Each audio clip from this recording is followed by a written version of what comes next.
So, finally, our last perspective, and also going to tell us some special about some special work you've been doing over the last year and a half, probably more than that, 2 years, isn't it? Yeah, about Year and a half. Okay. So the Wilkie Warriors. I give you the Wilkie Warriors.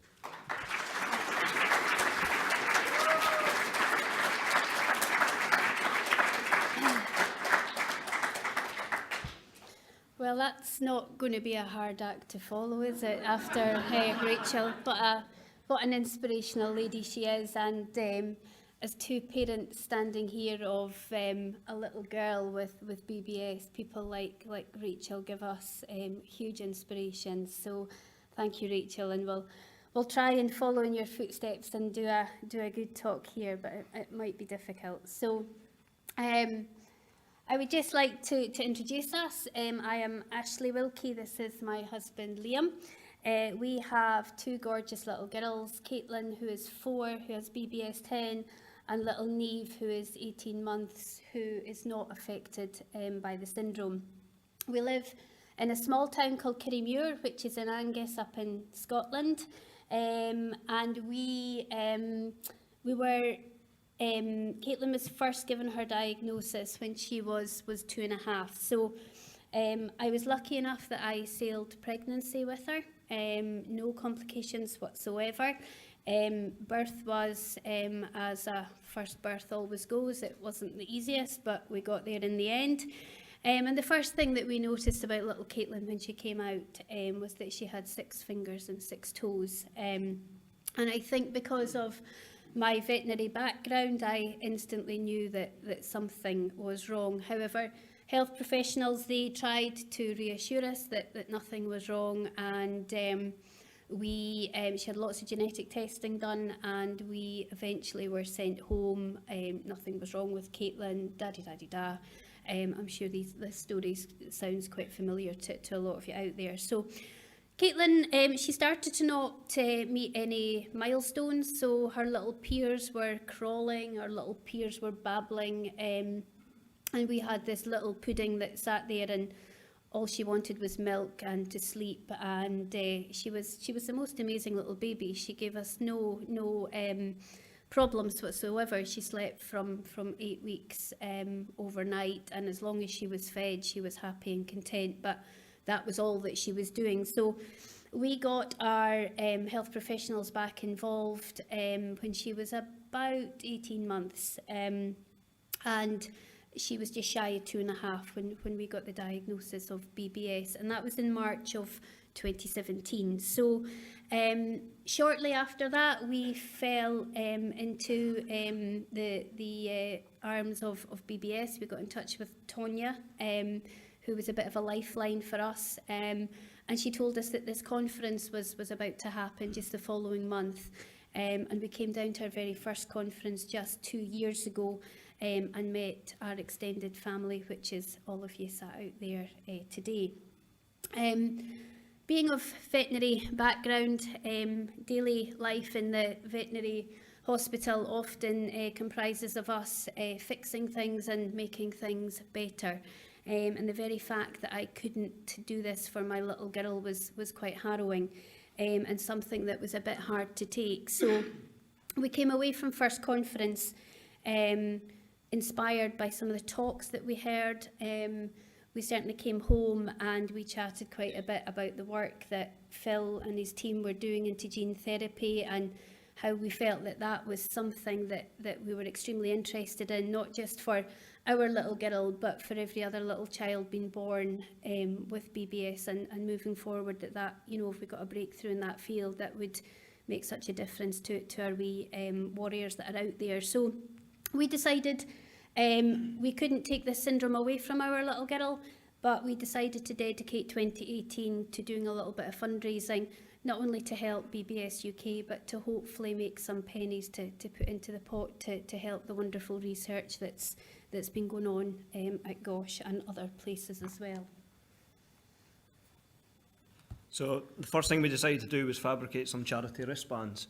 We had to buy a batch of about 200, and we were quite apprehensive because we weren't sure if they were going to sell or if anyone would be interested in them. However, within 2 to 3 days, the first 200 had gone straight away. We sold a lot to family and friends and had a lot of interest from local shops and businesses who wanted them on their counters, so we soon had to buy some display boxes and printed off some signs for them as well. And to this date, they're still selling, and we've ordered more than 1,000 so far. I've no idea who actually wears them, because I don't know 1,000 people, but they seem to be selling very, very well. We also decided to have a little bit of fun with them as well, as you can see. So we sent a few to our local rugby team, Glasgow Warriors. So for those of you who are up to your rugby, that's Finn Russell and Stuart Hogg. Stuart Hogg still wore his about 6 months later, and we bumped into Finn Russell, was that about 2 months ago in France at the France-Scotland game, and he was asking all about BBS, asking all about Caitlin and how the research is going. It's just a lovely way to spread a little bit of awareness. We were quite lucky that we got some media awareness quite early on after buying our bands and beginning to sell them. Our local paper wanted to do a little article on Caitlin, and that was in about October of 2017. And on the back of this article going in our little paper and Caitlin's story and BBS, the condition and what's likely to be ahead for Caitlin, we started to get people interested in BBS, and we started to have people approach us about wanting to do some fundraising things as well. We first set out to raise about £5,000 for BBS, but I think on the back of the start of the media, we've been quite surprised just as to what it was certainly the start of something very, very big for us in our little town. The local co-op soon got in touch with us and offered to carry out a Valentine's Day raffle for us. We were delighted with their offer, but even more delighted when we seen the effort they put in and the total amount made. Not only did they offer to do the raffle for us, but they've continued to support us throughout the year and have carried out another fundraiser made at BBS in summertime. In total, between the two fundraisers, they've raised over £1,000 for a charity, which is amazing. It epitomises the community spirit we have in our local town, which has really spurred us on when we've needed the support. So we decided as a family that we would organise a race night, having done one before. So the race night was pencilled in for the 3rd of March 2018, and we put our heart and souls into it. We got a lot of race sponsors, we collected lots for a raffle, we had some amazing prizes came in to do an auction. We decided to run our own bar because we knew a lot of our friends enjoyed a tipple, so they would pay for the drink, which would bring us in extra money as well. And on the week running up to our race night, which was completely sold out, the hall keeper said to me a maximum of 100, and he's quite an old stickler, our local hall man, and 100 maximum was drummed into me. I had 125 tickets sold, given the fact that, somebody would be ill and maybe not come, and someone else, granny, might have passed away and they might not be able to come and all the rest of it. However, none of this happened, and everybody turned up, so we were a bit like sardines in a tin, but thankfully the hall keeper didn't come along. We were sadly hit by the worst snow that we had seen for a long time on the week running up to our race night, which as we all know, weather can make or break an event. And thankfully on the day, we've got some friends in the farming community, and they all turned up with diggers and tractors and trailers and all the rest of it. And this snow that we had was swiftly moved from round about our hall. And I think because everyone had cabin fever from being stuck in the house for a few days, everybody was more than desperate to get out for a night out. So it was hugely supported. There's a couple of pictures up there showing us with our silly horsey hats on and things. And our night brought us in, I think it was about £8,550. So it was a well supported night, which was super.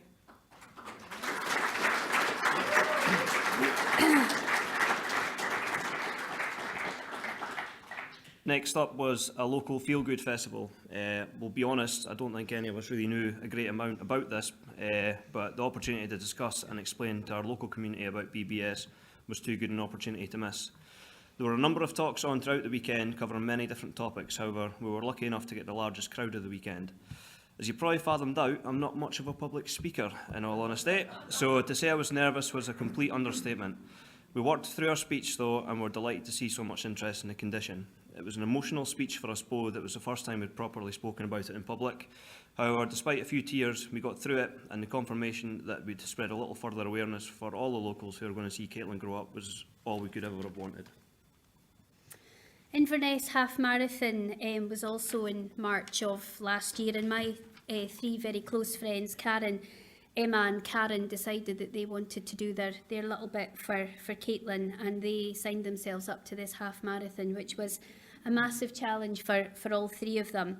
So we decided, with some of the band sales that we had money coming in, that we would buy some little bits and bobs of merchandise. So we got the girls' running tops, which had BBS printed on the front, and it had supporting Liam Wilkie on the back. And then one of our friends, his father has a printing business, so he turned up on our doorstep one night with 5 of these large banners, which Are spelt wrong. they are spelt wrong. They are spelt wrong, but because he turned up and he gave us them free of charge, we were extremely grateful. And these banners have gone everywhere and gone to every event, and we're only slightly embarrassed that Phil sits and looks and thinks, you've spelt it wrong, but but the thought was there, and that's what counts. So this kicked off the first of many running challenges that went on up in Scotland last year for our little warrior, and it was lovely that it was 3 of our best friends that kicked off the running for us doing Inverness Half. So next up was the Wilkie's Warriors West Coast Challenge. It was actually one of my friends who suggested to do a charity cycle, and the more I thought about it, the more I thought this really could be done. So we had a few meetings and decided on a route up the west coast of Scotland, which went over to the island of Mull, then right around the coast before heading back across to the west coast to Oban, to basically finish where we started. I won't lie, there was a lot more organisation to this than I'd initially thought, between the routes, hotels, ferries, support van, support crew, spares and repairs, nutrition. It was a complete nightmare, if I'm being honest. However, we called in a few favours. We managed to set off at the end of April and complete the 400k route in 3 days. I didn't check the elevations either when finalising the route, which was a schoolboy error. So there was an awful lot of swearing at the hills, especially on day 2, but we all made it along the road and were greeted back in Oban by all our family, which was amazing. I'll never forget the experience. It was enjoyable, fulfilling, tiring, emotional, but above all, completely worth it, knowing that quite a few randoms had donated after seeing us cycle in our t-shirts, simply wondering what BBS was and what it actually meant. Culloden to Clover. This was a 100-mile walk that was done by a group of 15 people from our hometown. And I must admit, before Culloden to Clover took place, we didn't know these 15 people terribly well, but they got in touch to say they had this fundraising idea up their sleeve. They were just looking for the right idea to put it into practice. So the guy that was the mastermind behind it was quite into his history, and he wanted to, at some point, do the route, which was 100 miles from Culloden Battlefield down to Glenclover, which is about 15 miles north of our hometown in one of the Angus Glens. It recreated the route that Lord Ogilvie took when he disbanded from the Battle of Culloden, and it was something that meant quite a bit to this one particular guy who managed to get 15 other folk on board. There was a lot of fundraising went on for this before they actually did the walk. Various quiz nights and bucket shaking and things like that went on in our local town for that. I was lucky enough to join them on their very last day, which was to do a track called Jock's Road, which was an 18-mile walk over the hills and came down into Glenclover, which is, as I say, just north of our hometown. We travelled up to Inverness to see them off, and it was extremely sweet that Caitlin and our army of folk that was there for her that day, we wished them all the best, and she stood on the start line and gave every single one of them a hug, which I think all these grown men, they were in complete floods of tears before they even started their challenge, but they did it admirably, and they brought in over £5,000 with their efforts for us.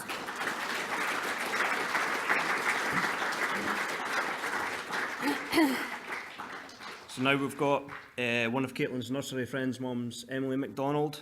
She decided she was going to do the Edinburgh Half Marathon, not just for BBS, but also for Down syndrome, because her sister suffers from this. So that's why there's 2 pictures up there.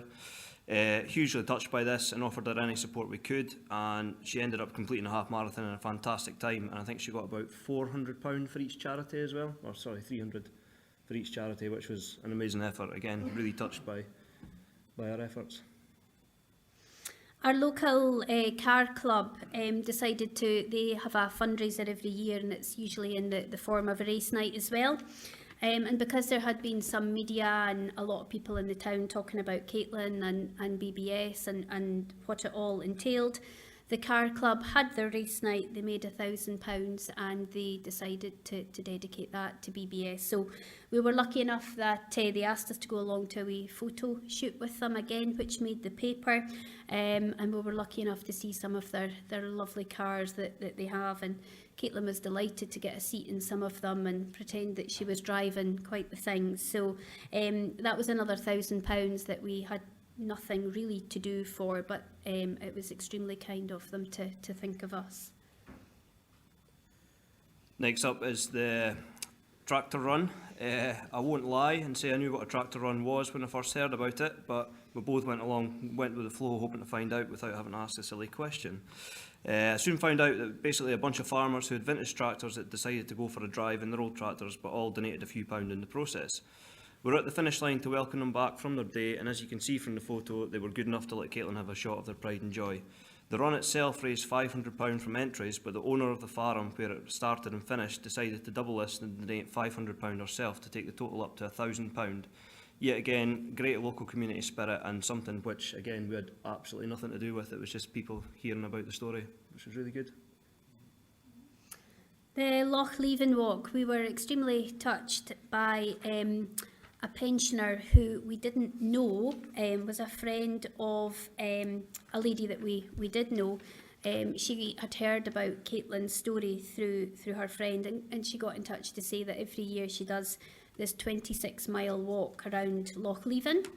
And she wanted to do it for Caitlin and for BBS because Caitlin's story had touched her so much. So her and a group of friends did a charity walk around Loch Leven, a beautiful part of Fife up in Scotland, and they raised £1,000 as well for their efforts, which was extremely humbling given the fact that we hadn't even met this lady. It was just lovely. Over the year, there's been numerous friends and family and colleagues who have taken part in runs ranging from 5k to half marathons. We tried to support everyone by getting them BBS UK t-shirts printed and ensuring they got publicity for their runs. Over the course of the year, these runs have raised a huge amount of money and, just as importantly, raised a huge amount of awareness in all the towns round about us. Our local fire station have a cheese and wine night every year, and again, just with Caitlin's name being out there and the town talking about BBS, they got in touch to say that the proceeds from their cheese and wine night were to come to Caitlin and BBS last year. So we trundled down to the fire station one night and were presented with a cheque for £600, and Caitlin's night was made because she didn't only get to don the little fire outfit costume that they have, but she got to get in and got to drive the fire engine, put on the sirens and the blue lights, and she was a happy little girl. I'm not sure the residents round about the fire station were as happy, but Caitlin was a happy little girl that night. So in Kirriemuir, we can boast that this was the birthplace of Bon Scott, the legendary singer for AC/DC. Every year there's a music festival organised which celebrates his work, and this festival has grown in size each year with approximately 5,000 visitors coming to town now over a weekend, which basically doubles the population of our town for the 2 days of the year. So over the weekend there are stalls around about the town and literally thousands of people walking around, so when we were offered the chance of a stall in aid of BBS, we jumped at the chance. We did a tombola stall through the day with a guess of balloons in the Aston Martin challenge, and also on the go then at night we got to run one of the local coffee shops for 3 to 4 hours, so we served up some soup, chilli and curry for all the music revellers out there. It was a very, very hectic day, but brought in just over £1,000, so it was well worth the effort. And not only that, we actually managed to keep the Aston Martin for the weekend as well, so had a little bit of fun on that on the Sunday. Cape Wrath Ultra, this is one of my bosses, Gavin Durston. He decided he's a complete maniac. He doesn't just do normal running, he does multi-terrain running. So he signed himself up last year for the Cape Wrath Ultra, which is a multi-terrain, basically trundling over the hills in Scotland up the west coast, which is not the easiest of terrain at all. 400k in total, and he raised over £1,400, and this was him with his well-deserved beer when he got home.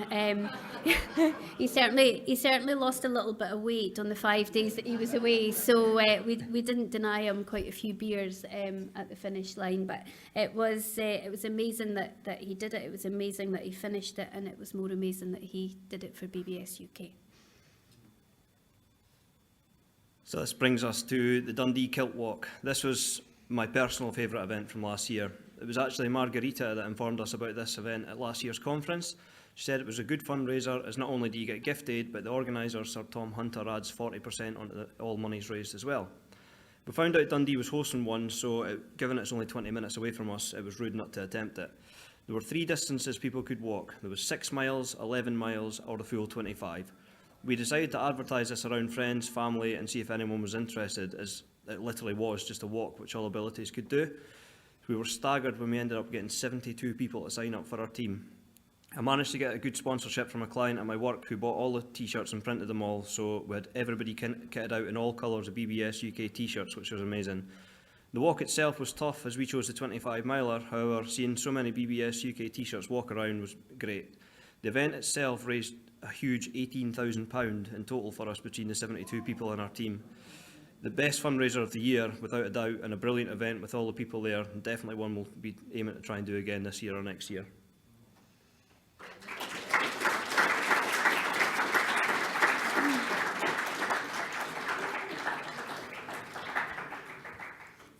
So again, being in the veterinary field, it makes you become quite good friends with the local farmers. And we've been quite lucky that we've had some support from the young farmers and the older farmers as well. So the local Young Farmers Club, they held a race night, and proceeds from that came to BBS UK. That was £1,000. And Montrose Farmers, they had a ball with charity auction and raffle and such like at it, just in the back end of 2018 there, and they raised £4,000, which came to BBS as well. So this takes us on to the Great North Run, which was September last year. The run means quite a lot to me and Ash. We'd done it a few years earlier for Sam H. We lost Ash's stepdad to suicide in 2012, so the Sam H one was for him. So we decided we'd love to do it again for BBS, so we managed to get through the ballot and have been quietly training for this in between other fundraisers last year. We got a lot of publicity for this one from the local papers, which helped spread awareness and spread the story so far, all of which encouraged more people to donate to the cause. The event itself was hard as it was extremely warm on the day, but we got around in just over 2 hours, and to top the experience off, we met up with Rach, Herbie and Kareen, who had also run it, so it was a lovely end to the day, meeting them for a few beers at the end. The icing on the cake was when we found out we'd run it faster than Ollie Murs. We've seen him at the finish line, and he was not a happy chap.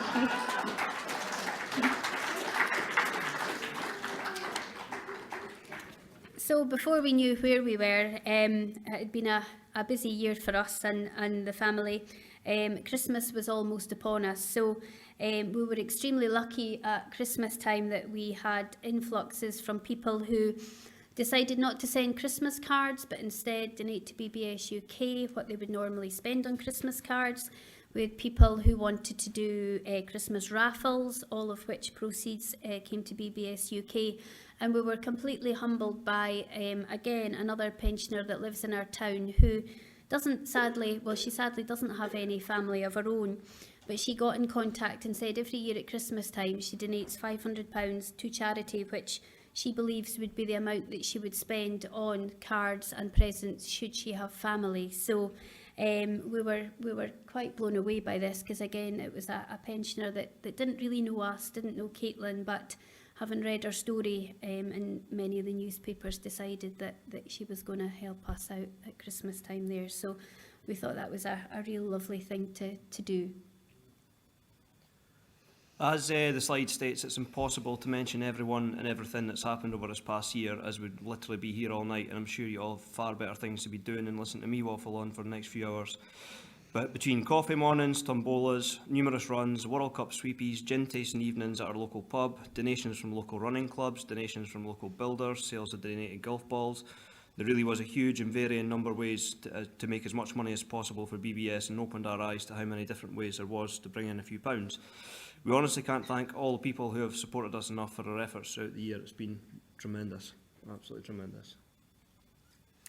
So tomorrow brings our fundraising to a bit of an end. I don't think we'll ever stop fundraising for BBS UK, but we had to bring the sort of year 18 months of big fundraising to a bit of an end, because we have got 2 little girls at home that need mummy and daddy around as well. So tomorrow, my good friend Emma Mitchell and I, we will run the London Marathon, proudly wearing our BBS UK vests and our purple tartan kilts.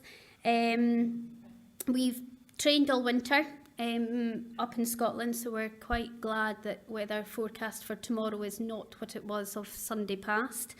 It's a bit of a bucket challenge tick for us both. We both hit 40 this month. Emma was 40 on the 10th of April, and my birthday is on Tuesday if I survive tomorrow.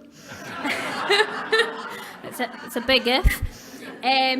So yeah, we are very much looking forward to running tomorrow, although I must admit nerves are beginning to kick in quite severely now. But we've had BBC Sport in touch, so hopefully we're going to get some coverage there from BBC Sport tomorrow, which, if it happens and they do their montage that they have promised me that they're going to do, then hopefully that'll be amazing awareness for BBS UK as well.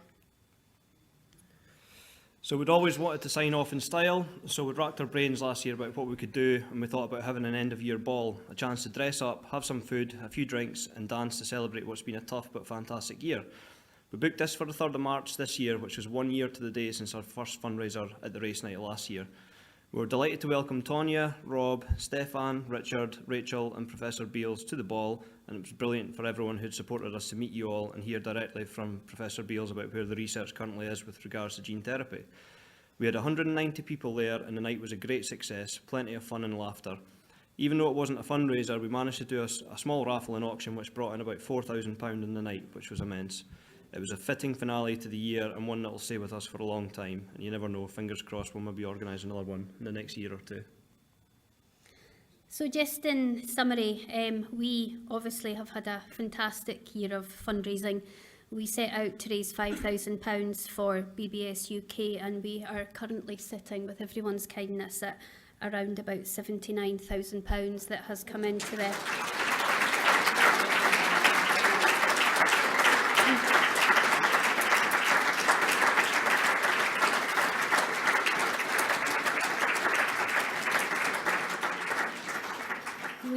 We certainly, it's not all our doing, it's a huge amount of people that have got behind us over the course of the year, but it just shows you, if you do a little bit of highlighting, what BBS is, and I think because it is so rare, so many people do actually get behind it and have been quite inspired by Caitlin and her story and what may be for her. We've enjoyed every minute of our fundraising, and we hope that today we've maybe inspired some of you to perhaps think about having some little fundraisers of your own, because it's just amazing what a tiny little fundraiser can escalate into, as we have learned over the past year.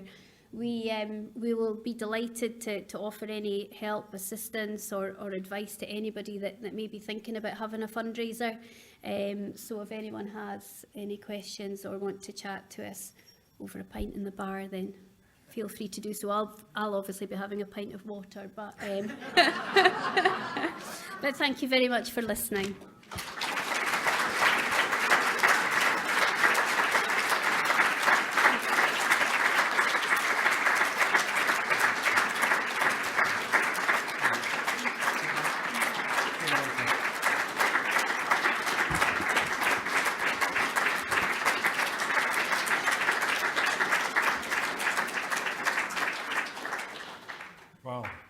That's amazing. Thank you very much.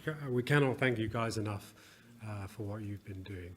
And the inspiration is that if that can be done relatively locally in Scotland, imagine what it could be